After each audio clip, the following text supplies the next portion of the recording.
మహారాష్ట్ర రాజకీయాలను జనిపించిన shocking news. ఈ ఉదయం దేశం ఒక గొప్ప నాయకుణ్ణి కోల్పోయింది. ఈ ఉదయం మహారాష్ట్ర నుంచి హృదయ విదారక వార్త వచ్చింది. మహారాష్ట్ర ఉప ముఖ్యమంత్రి, రాష్ట్ర రాజకీయాల్లో అగ్రనాయకుడు, బారామతి ప్రజల గుండె చప్పుడైన అజిత్ పవార్ గారు విమాన ప్రమాదంలో దుర్మరణం చెందారు. ముంబై నుంచి బారామతికి వస్తున్న చార్టర్డ్ విమానం బారామతి ఎయిర్పోర్ట్లో ల్యాండింగ్ సమయంలో ప్రమాదానికి గురైంది. ఈ విషాద ఘటనలో విమానంలోని అందరూ, అజిత్ పవార్ గారు, ఆయన భద్రతా సిబ్బంది, విమాన సిబ్బంది ప్రాణాలు కోల్పోయారు. సమాచారం అందుకున్న వెంటనే పవార్ కుటుంబ సభ్యులు సంఘటనా స్థలానికి చేరుకుంటున్నారు. దేశవ్యాప్తంగా ప్రముఖులు, నాయకులు సంతాప సందేశాలు తెలియజేస్తున్నారు.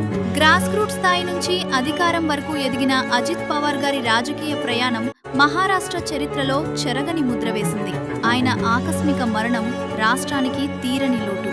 వారి ఆత్మకు శాంతి చేకూరాలని ప్రార్థిస్తూ ఈ దుఃఖ సమయంలో వారి కుటుంబానికి దేవుడు శక్తినివ్వాలని కోరుకుంటున్నాం. ఓం శాంతి. ఇలాంటి తాజా బ్రేకింగ్ న్యూస్, ముఖ్యమైన అప్డేట్స్ కోసం మన ఛానల్ను ఇప్పుడే సబ్స్క్రైబ్ చేయండి.